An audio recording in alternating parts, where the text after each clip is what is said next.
The marching hand of time and changing demand for fast and comfortable travel consigns once common trains to the past. Newer models with modern thinking will replace older ones, and go on to become staples of the railway scene. The Class 800 IET now runs where Great Western Kings and HST Castle classes once did. As the 800s are now the modern stars of the Great Western Main Line, Hornby released a model of the sets. But £550 for the whole pack was an off-putting price. Thankfully, Hornby have acknowledged the barrier this asking price poses to many potentially interested modellers, and they announced a railroad version of the class last year for considerably less money. Now you can get the end units, one powered and one dummy, for only £134.99 at the retailers, like I did from Rails of Sheffield. And you can buy each coach individually for £31.49 each, giving you all you need to make a full train at half the cost, but with half the frills included. Is this version a must-buy modern bi-mode multiple unit, or have Hornby stripped too much back in the name of value? The Great Western variety took longer to arrive in stock, but now I have them ready for inspection. I'm concerned by the length of these coaches and whether they will clear all of my trackside scenics though. They are the longest pieces of rolling stock I've bought, and my layout is almost fully built now. Maybe. The product codes are R30450 for the train pack, and I got the motor second coach to go with them that had code R40490. Inside the train pack was an instruction leaflet detailing maintenance, body removal and DCC chip fitting. This confirms the single-driven motor bogie and directional lighting suite within the model itself. In ways of accessories, only a spare set of traction tyres was provided. Despite being a brand new Hornby model, I'm seeing habits and designs that have been around for nearly 20 years or so, if not more. I expected a greater margin of difference, to be honest, in terms of an updated mechanism, but it seems we're not ready to leave this kind of mechanism in the past just yet. First out of the packaging are the power cars, with very sleek, distinctive nose striping picked out in yellow against the otherwise simple Great Western green livery. Simple is definitely the word to use with these models, but not necessarily in a bad way. Most details are purely moulded on, which increases the overall robustness in times where finer, fragile separate details seems to be the norm, destined for breakage on a lot of other models. The wipers are moulded over the windscreen, while the top of the models features a lot of grooves and texturing in the tooling to resemble the roofs of the bi-mode units.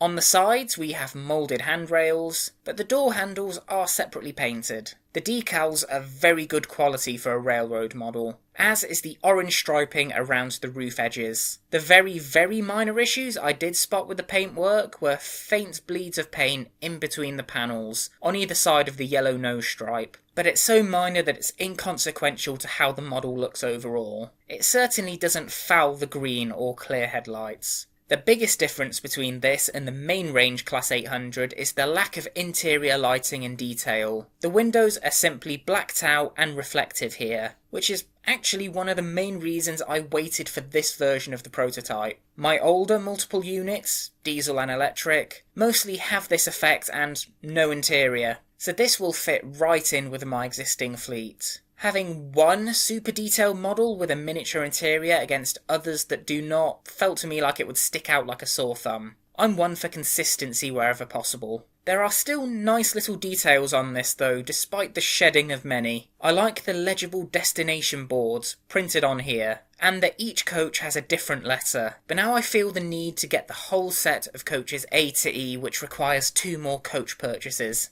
The pantographs are not just the solid moulded lumps I expected. There are still some separate parts to these, even though they don't function. That's another feature I'm glad to live without. I have absolutely no intention or desire of ever having overhead wires on a layout.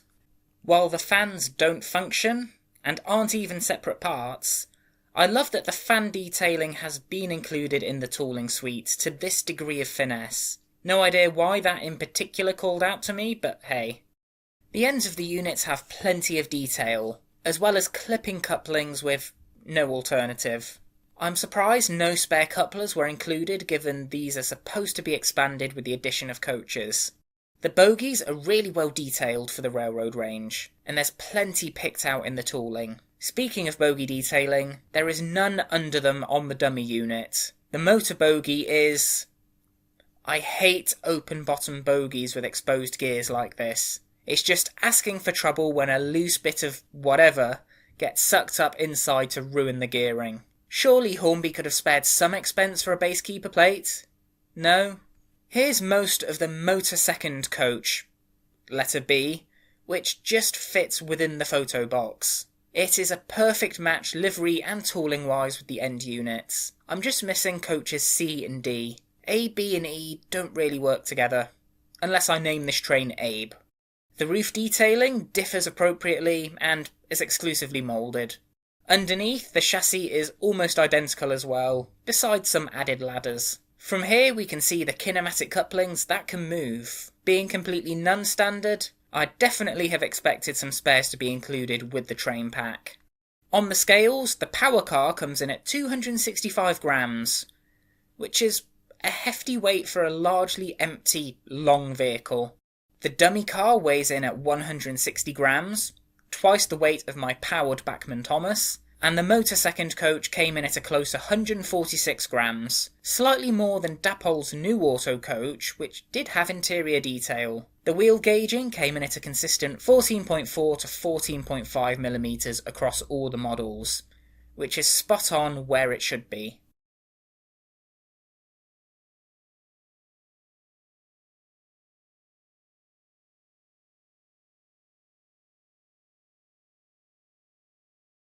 Overall, while not the most high-spec model ever, or the best designed in terms of its mechanism, there's still a lot of merit to the Class 800 Lite. I have some reservations on how it'll run due to the mechanism and length of each unit, so let's see if trouble lays ahead down on the track.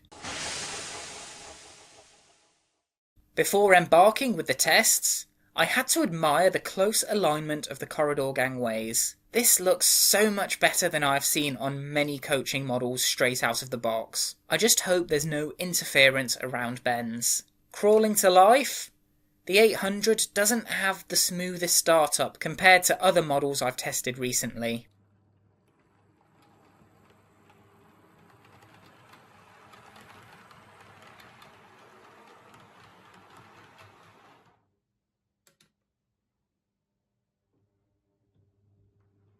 In the other direction, the motor bogie does still seem largely capable of shunting this train, but I don't know if it'll manage a full 5 or 9 unit formation like this.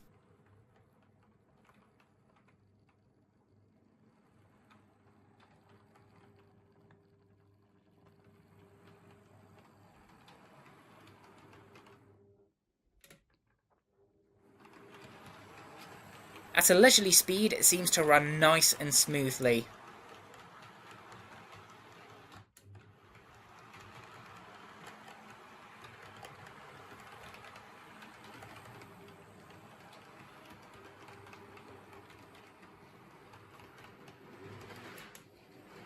Pick up the pace and it shifts as effectively and convincingly as the real thing does.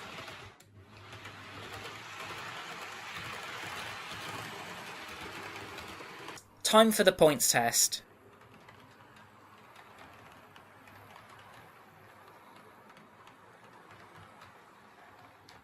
And despite some swinging out, everything made it over.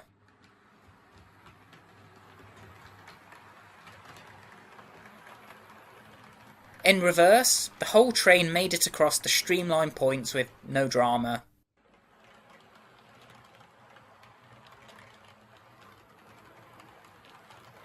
Baseboard joins also didn't faze it.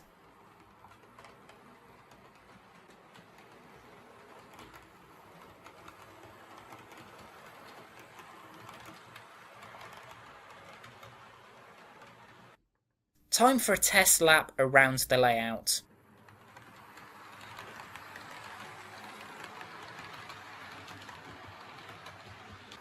That directional lighting is a great little addition, if not completely realistic in terms of brightness.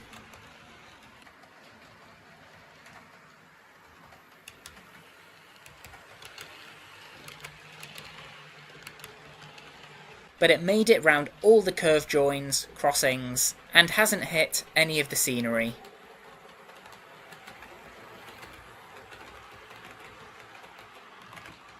My worries about the length of the coaches and the motor bogie arrangement seem unfounded then, as, thankfully, it didn't hit anything around the track. I've still yet to put the Class 800 through my usual scale speed test though, and that is something I'm particularly looking forward to. I've never had to test a multiple unit in such a manner before, so I think for consistency's sake with everything else on the board, I'm just going to run the power car by itself. Now, the real-life engines do nominally about 120 miles an hour at top speed on the network, but they are designed to go up to 150 miles an hour. I've never had anything putting top speeds like that on the board before, so I'm expecting my fastest lap time ever. There is only one man for the job, so it is time to hand the Class 800 over to my train racing driver. Some say that he once released a flock of female sheep at Euston Station as a practical joke, and that his favourite station on the entire railway network is Shepherd's Bush, because he finds it amusing for some reason. All we know is, he's called the Grant. There's no interior and no opening doors, so once again the power of imagination puts the Grant at the imaginary controls.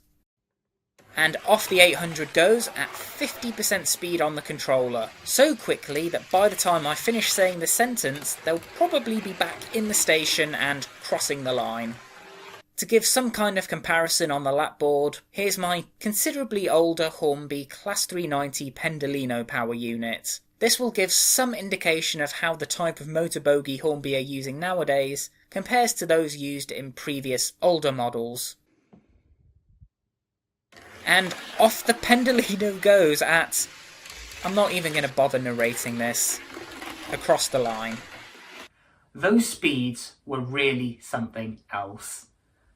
The Hornby Railroad Class 800 did the circuit, which is a quarter of a scale mile, in 9.79 seconds, or 103 miles per hour dead in scale speed. That's far and away the fastest engine I have ever tested, and it has topped the board in a good way. With 8 coaches behind it, I reckon that'll almost be bob on a scale speed of 75 miles an hour at 50% power on the controller, which is about half the real-life engine's top speed. That's pretty spot on if you ask me, especially for a budget model.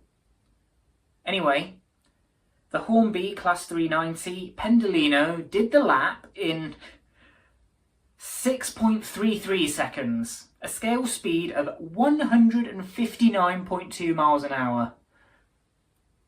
Well, that was short-lived.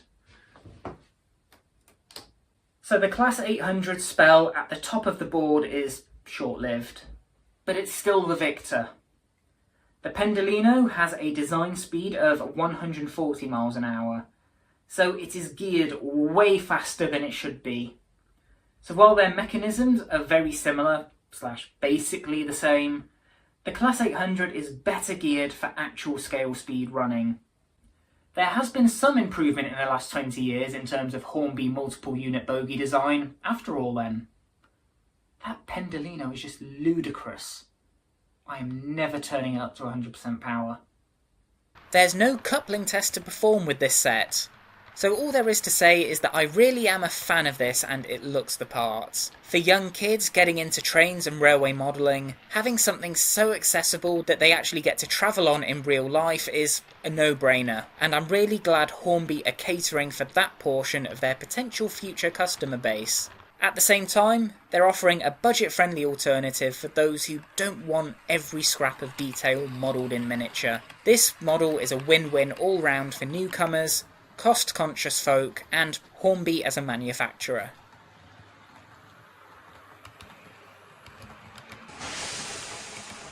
On to my final verdict. Given both models are so similar and really part of a whole, I'm going to treat them as one.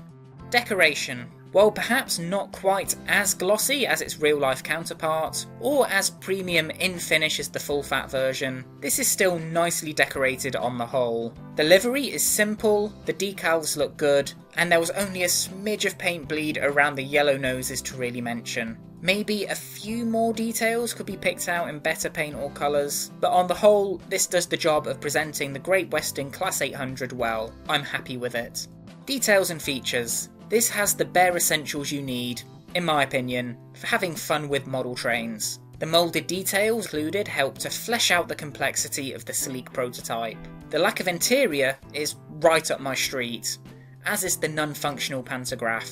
I'm surprised by the lack of spare coach couplers, given the power cars are the starting point of an expanding set. Other than that, I'm not sure of much else they could have thrown in here. Directional lighting is also a great addition. I'm happy here too, primarily with the lack of features.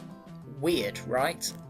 Quality. This is on the whole good in terms of build quality, and while I raised my eyebrows at the traction tyres and the single power bogie, there weren't any repercussions during testing to validate my concerns. The power car could sufficiently shunt my tested train, but with a full 9-car set, could it be a bit underpowered? That's not something I can test. A base keeper plate to protect the gears would have been nice, so while the design presents a risk to the internal mechanisms, those mechanisms all still worked as intended. As tested, I'm happy with the quality of these models, but there are some caveats here that may change my mind should issues appear down the line. Performance. Despite the design concerns, this ran perfectly, and even had enough clearance with all my trackside items despite the length of each unit. The gearing is more sensible than on my Virgin Pendolino, so you can run this at realistic speeds easily on the controller. The crawl was acceptable, but not the best in the game. Taken together, it's a fine runner. And finally onto price. At £167 for a single coach and end units, this is cheaper than some tank engines coming to the market, and other to-be-released multiple units also on the horizon. This model though is not meant to compete with those, and is meant to be a budget-friendly, entry-level item. The Railroad Class 800 fulfills this requirement with flying green colours. You can see where the savings have been made, fewer separate details, no interior, etc., but that's borne out in the more reasonable pricing. Unlike its expensive main range brother, this Railroad model is a version of the prototype I'd happily pay money for. I got exactly what I wanted for a more agreeable price, and I definitely think this is a value for money model. It gets the price point from me today. Hornby, if you're listening, do more models like this. Overall, that's a score of 5 out of 5, making this model an essential item for any model railway, be it someone's first train set or a large detailed main line. You'll be running this so fast you'll miss half the details you'd get on the full fat version anyway. This is a new point of entry for a new generation of railway modelers, and the scope and potential it opens up for a lot of young children and budget conscious enthusiasts discovering the hobby cannot be understated. So what do you think of the Hornby Railroad Class 800? I'm a big fan, and I normally only look at steam engines. I would welcome more compromising models like this that target value and accessibility over finesse and features. Let's see how Hornby does here, and whether other manufacturers follow their lead, or not. Thanks for watching, and I'll be back in another video very soon. Take care.